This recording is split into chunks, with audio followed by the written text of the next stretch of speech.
Hi, this is David Roche. We're going to be talking today about musical chairs in Moscow. Generals are changing positions at a rapid rate. And this is of military, of course, and political significance. So let's first of all find out what is going on. First of all, General Gerasimov, Valery Gerasimov, who was chief of staff, has now become the overall commander of military matters in Ukraine. That's an interesting appointment because it's almost not a promotion. You go from being a strategist to being in charge of operations. It's much better to be a strategist because it may be a long time before you're proved wrong. You might even, if you're lucky, be dead before you're proved wrong. But as the head of operations of an already failing operation by Russia in Ukraine, it is far easier to see our good friend Valery Gerasimov failing rather than succeeding. Now, he replaces Sergei Surovikin, otherwise known as the Butcher of Syria, who was appointed in October 2022. Surovikin now joins two other inferior commanders who report to Gerasimov. But the Gerasimov promotion, in inverted commas, is not actually easy to explain. Now, who is Gerasimov? Gerasimov is actually one of the architects of the reformed Russian army. He was the one who designed the modern Russian army, which invaded Ukraine just under a year ago. So the first thing you can say is he's not very good at designing armies, which is hardly a reason to put him in charge of fighting with the same army he failed to design properly to win the war. But that is what has been done. Possibly Putin is short of generals, but I think there is another reason, which I will come to. Now, Gerasimov was actually appointed chief of the general staff by Putin in November 2012. And that is approximately 3 days after Putin's long-term friend and ally, Sergei Shoigu, was made defense minister, and he remains, of course, in that position. Now, importantly, Putin, of course, Gerasimov, and Shoigu are the three people who hold the joint nuclear key, which would allow Russia to launch ballistic missiles. I'm not sure if Gerasimov, plodding around the fields of Ukraine, being shot at and shooting back, is going to still be holding the nuclear key. But in any case, his previous position as the chief of the general staff, there has been no new appointment.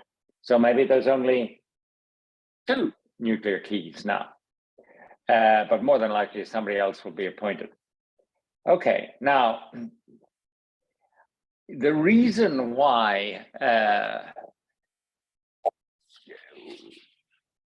Surovikin was replaced, the Butcher of Baghdad, was probably because of recent very high losses in pinpoint attacks by the Ukrainians, which, though the Russians say it's only 80 plus dead, it's much more likely to be well in excess of 400 dead. So he's kind of seen as being the fall guy for that, and that's why he's been demoted. At the same time, Colonel General Alexander Lapin, who was attacked by Putin orally in summer of last year as being incompetent, has been reappointed chief of ground forces in Ukraine, which is an odd appointment, given that Lapin's record is certainly not stunning and probably disastrous. There's one other event I have to bring in here, and that is that Dmitry Peskov, who is the Kremlin press secretary, has told the public to wait for official confirmation of results of the fighting in Soledar and Bakhmut, and not to listen to middle bloggers or Wagner or anyone else who's spouting on what's left of Russian social media, which might more appropriately be called anti-social media. So that's happening. Now, you already know from social media and from our own media that the fighting around Soledar and Bakhmut is subject to counter and claim and counterclaim by the Ukrainian side, by different factions within the Russian fighting forces. In particular, you would have seen that Wagner, probably the leader, the most paranoid and pathological killer in the whole of Russia, Prigozhin, head of Wagner, otherwise known as the Cook, has claimed that his guys, the Wagner group, were doing all the fighting around Soledar and have taken possession of the town, something which obviously the Kremlin press secretary does not believe to be a worthy claim, worthy in his political terms of reference, which includes no reference whatsoever to the truth, of course. So what is going on? Well, there are lots of different theories, as there always are. Most of them, to my mind, which is small, but don't make a lot of sense. One of them, which you may wish to entertain, is that actually Putin is putting his incompetent generals in the firing line so that they'll all lose either their lives or the war, because Putin knows he's going to lose the war. So he wants to be able to line up his generals as being responsible for that, etc., etc. I don't think Putin thinks he is going to lose this war. I think Putin is settling down to a very long war of attrition into which he is prepared to inject another 500,000 Russian lives without a care in the world and see them slaughtered. If he doesn't have the weapons, then you can at least put human flesh in the way of Ukrainian advances. And I think Putin's plan is much more likely to be a long, long war of attrition than any sense of losing the war and then setting up his generals rather than himself to take the blame. But that theory is out there. My own theory is a lot more simple. It is that Wagner and Prigozhin, for all their heinous criminality, ruthlessness, and disgusting nature, are actually a threat to Putin. I think that it is, at the moment, feasible that Putin sees his own successor as being Prigozhin. You will have noted that the Chechen leader, Kadyrov, has gone home with his tail between his legs and hasn't been heard of for months. Now, he was also, in his own view, critical of the Russian army, critical indirectly of Putin, and putting himself in the way of being a successor. But of course, he's not even a Russian ethnically. So I'll put it to you quite frankly, in a nice country of opportunities for every ethnicity, particularly the opportunity to die in Ukraine if you don't happen to be a white Russian living in one of the urban precincts, it is most unlikely that you, as a Chechen, will ever become the leader of Russia. Prigozhin is another matter. And he's sufficiently dangerous to actually try and orchestrate himself by killing Putin to be the next leader. And I think Putin, being paranoid, probably like most horrific dictators, probably sees him as a direct threat to himself. And perhaps more importantly, the Russian army see Wagner as taking their glory, if you can call it glory, but at least being an open critic and a threat to the primacy of the Russian army in Russian affairs, and prior to that, in Soviet affairs.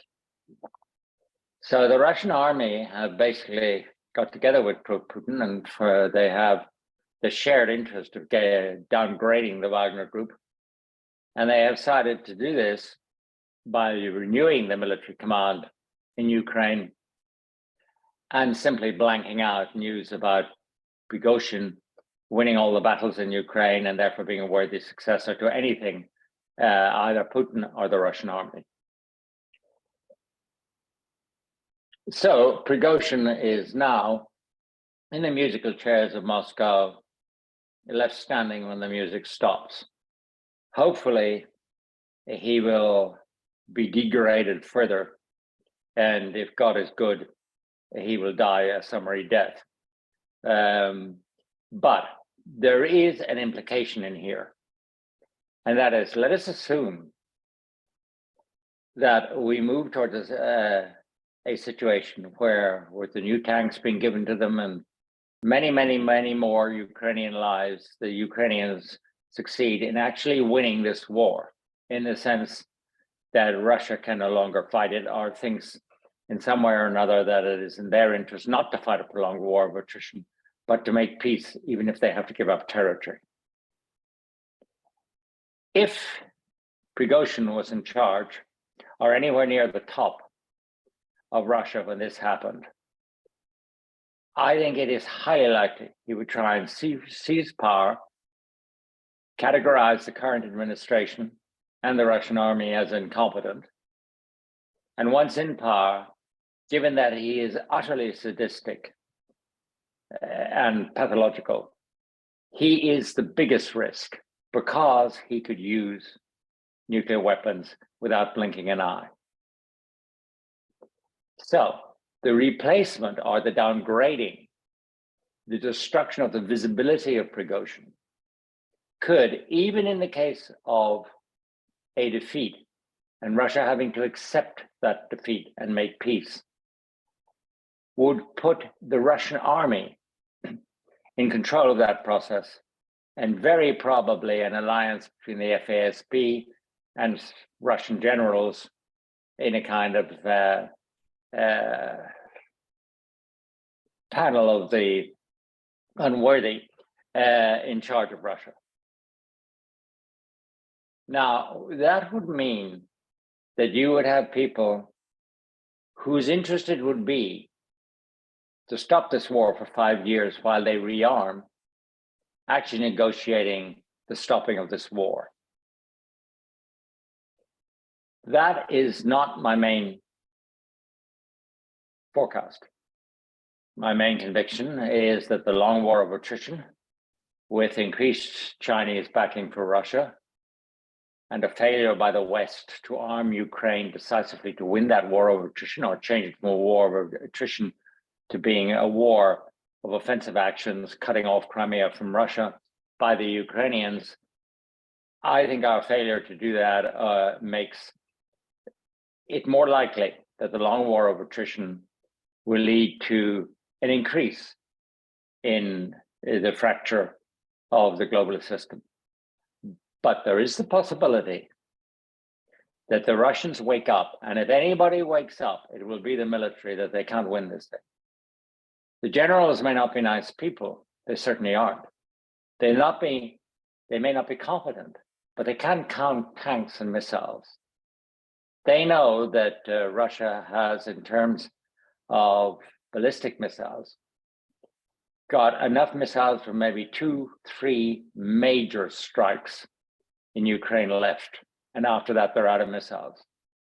They know that they cannot, given their grossly inefficient armament industry, replace the shells fast enough. Neither can they replace the tanks fast enough. So Russian generals may be despicable, but you could say that they are rational. They know how to count weapons.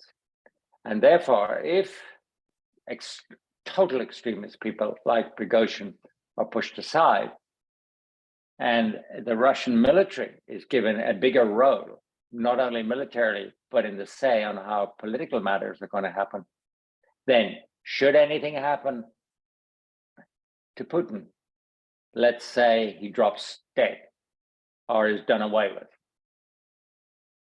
or it becomes evident the war cannot be won by Russia, then the Russian army would be in a position to count those tanks and planes and missiles and say enough is enough. And that would be a maybe 5-year break while they rebuilt their army, maybe 10 years. It would not make Russia a part of the International Committee of Nations. But what it would do is give a huge sigh of relief in terms of expectations, not only in economies of the Western liberal democracies, but also in terms, of course, of financial markets. They would like that a great deal. It is time for me to put an end to this call, but to say that I hope it was useful.